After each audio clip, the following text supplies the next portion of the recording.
So what are the Americans and Iranians up to again? Ladies and gentlemen, it seems that Trump is winning again, of course, because the tanker fleet in Hormuz has changed direction. It headed toward the coast of the United States. Why? Well, to load oil there, of course, which means money for America, which means a victory for the United States, right? Well, we'll talk about it. We'll talk about it. But let's start a few days back. A few days back, the Americans announced that they were imposing a blockade on the Strait of Hormuz, where the Iranians are collecting protection money. A blockade that's supposed to stop ships that sail there and transport goods. Basically, they want to end Iran's blockade, which in reality, Iran isn't really enforcing, but what they're doing is threatening the ships there so they can't sail, and that effectively creates a blockade. Plus, they collect money for security, so you could say it's a blockade, even though it's not really a blockade. All right. However, the Americans decided to create a blockade to destroy Iran's blockade with their own blockade. Because when the Americans set up a blockade, the Iranians won't be able to collect money from people for passing through, since the Americans will block those who pay to pass through. So blocking the blockade, perfect. The first problem was that at first Trump announced it as if it was for all ships passing through the Strait of Hormuz. That would effectively mean an act of war, and an act of war against all ships and all countries trading through the Strait of Hormuz. To block the Strait of Hormuz with an official blockade, which Iran is not officially doing, so they are not officially committing this act of war. To officially declare a blockade of the Strait of Hormuz by the United States would mean declaring war on the United Arab Emirates, Qatar, Bahrain, Saudi Arabia, Kuwait, Iran, and of course Iraq, but especially Iran, because so far there is no war there. It's just some kind of special military operation. So this act of war would happen, and that would not be good at all. In the end, though, this nonsense didn't happen. It was just Trump spouting off on social media, then it was denied, like Trump is an idiot, but mainly it was explained what he meant, and it was done in such a way that in reality the blockade doesn't concern everyone, but the blockade should only apply to ships sailing from Iranian ports and ships that have paid those extortionate tariffs to Iran. In other words, mainly ships that trade with Iran, or possibly have some goods on board that are subject to sanctions. That's what the blockade was about, or that's what the American blockade is about, which at this moment is supposed to be working in some way, but we have information that some ships are passing through the blockade. The Americans sometimes let some ships through. It's still kind of passable, and overall the blockade is a bit leaky and weak because maybe China could have some interest there. And China could pretty much break that blockade. China could easily break through by sending its own ships there if it wanted to help Iran, which theoretically it might want to do. China could send its own ships there, and for example, those tankers that are Chinese and are loading that Iranian oil under sanctions, those Chinese tankers probably wouldn't be able to pass through the American blockade right now. If the Chinese sent their own warships there to escort their tankers, I dare say that the Americans would not attack the Chinese warships, and at that point, the United States blockade would not work, at least not against China. But the moment the blockade didn't work against China, everyone would see that it's a blockade only for some, and they would start testing it, and the blockade itself would somehow stop working. It's a very fragile blockade, very fragile. And we'll see if anyone dares to test the blockade, to see if it really works, if the Americans really have the will to enforce it, and what they actually intend to do. Because as Americans, you can declare a blockade and say, now you can't sail through here. But what will you do if someone sails through anyway? Will you shoot them? Or will you board them? Or will you just tell them, you can't do that, and they'll just sail through anyway, and you'll be standing there like, you can't do that? You can't do that. And then the fact that those ships ignore the blockade and sail through will be dealt with, for example, by secondary sanctions, which the Americans have already announced. They would like to impose secondary sanctions on countries that trade with Iran. This is another kind of pressure that America is trying to exert on countries that might want to make a deal with Iran, like agreeing to export something from Iran, or that Iran won't shoot at their ships, and that oil will flow through the Hormuz Strait. So if someone makes a deal with Iran like that, they risk secondary sanctions from the United States. Then there's the question of whether secondary sanctions from the United States on anyone who makes a deal with Iran are actually beneficial or not for those who would want to make a deal with Iran. But it definitely introduces more problems into the whole area. It brings in more complications that further reduce, let's say, the credibility of the United States, further damage their reputation, and further diminish the willingness to provide Americans with various bases and positions from which they can carry out this kind of disruption of the whole situation. So yeah, it's a double-edged situation, a double-edged matter that the Americans are dealing with, and they could end up cutting themselves if they go too far. Well, in any case, the fact that there's a blockade of the blockade didn't go unanswered. Iran threatened to blockade the Red Sea and the Gulf of Oman. Now you're probably asking how Iran could threaten to blockade the Red Sea and the Gulf of Oman. Well, theoretically it could. And it could do that because here we have the Red Sea, this is it, right? And the Gulf of Oman is, I think, this part, or somewhere around here.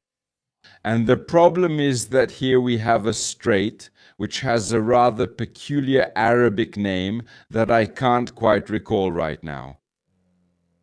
No, I can't remember it. It's simply a strait that leads into the Red Sea. And in order to pass through the Suez Canal, you obviously have to go through this strait.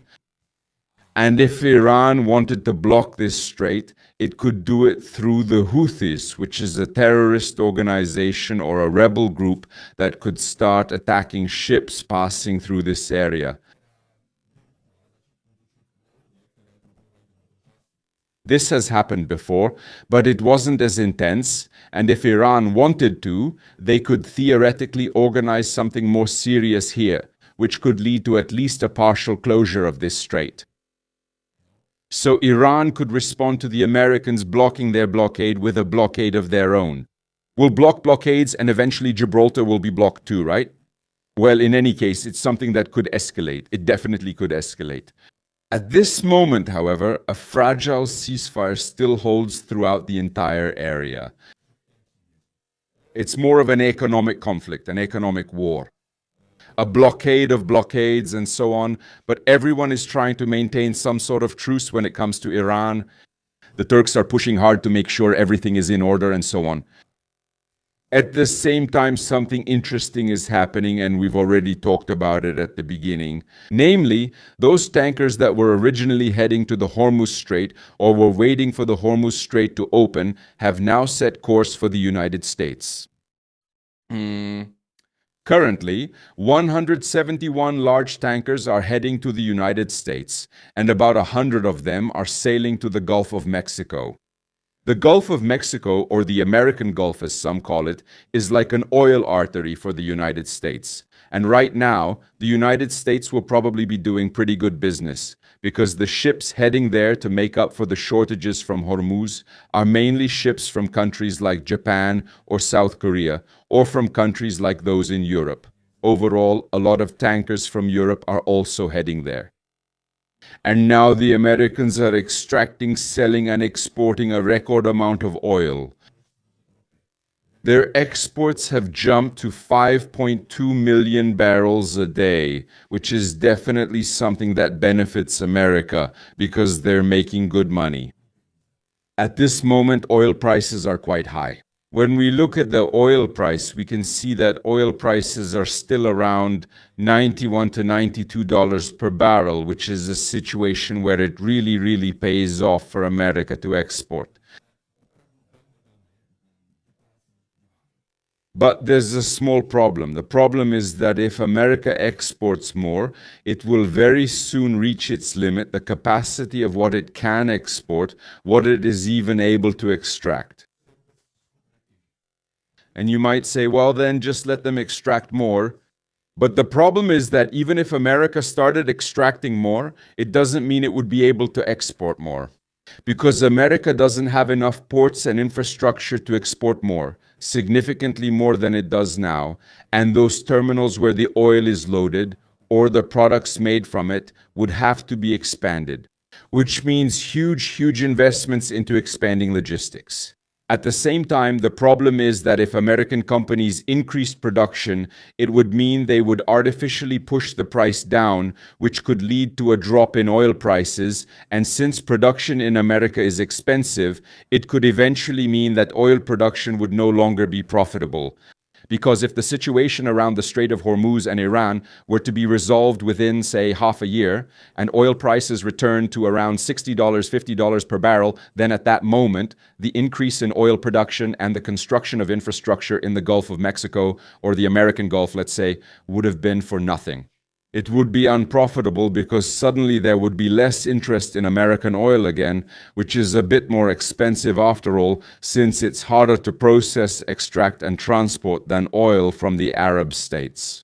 Therefore, there's really no risk here that Americans would start exporting massive amounts of oil because they're not able to extract significantly higher amounts of oil, nor are they able to refine or export and handle significantly larger quantities of oil. So America won't really profit that much from it after all. What is actually quite critical for America, on the other hand, is that when these tankers are now sailing to the United States, they are increasing the demand for oil in the United States. We've already said that Americans are not able to significantly increase production or extraction. That means this increased demand for oil from the United States will increase competition in the United States, and that means Americans will have more expensive fuel. They will have higher fuel prices, which may start to approach fuel prices in Europe.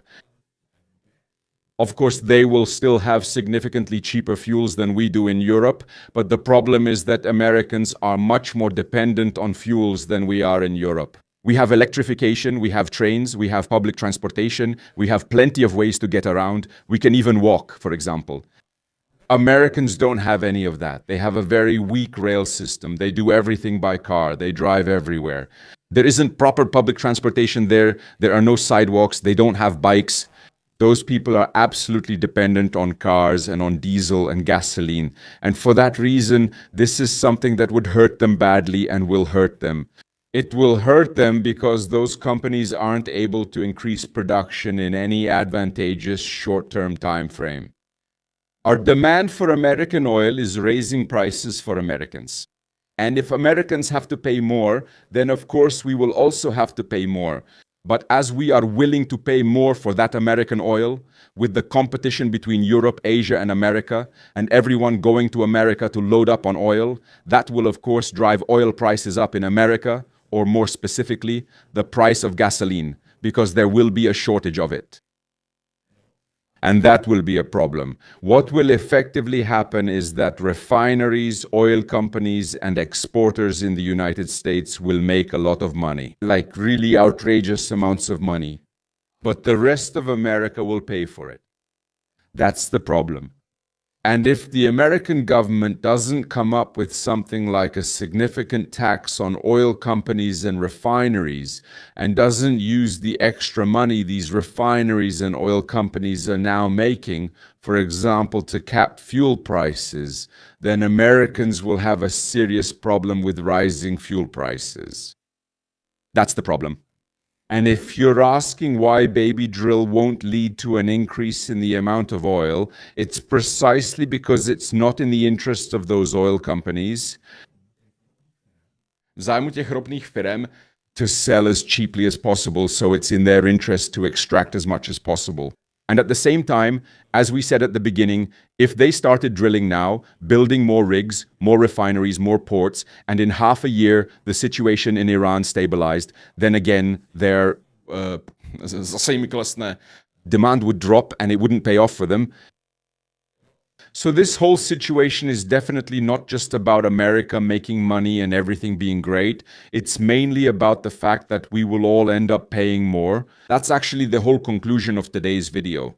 Because idiots are blocking each other and making blockades on top of blockades instead of finally working toward ending the conflict in some way, because Americans simply aren't able to admit that they've suffered a strategic defeat, which they have. And all of this just prolongs it. That's the current situation. Mm, it's good to say that the US can legally wage war for another 2 months before it has to be approved by Congress. Yeah. Write in the comments what you think about it, support the content, buy price-capped gas and diesel, and by the way, enjoy the low prices.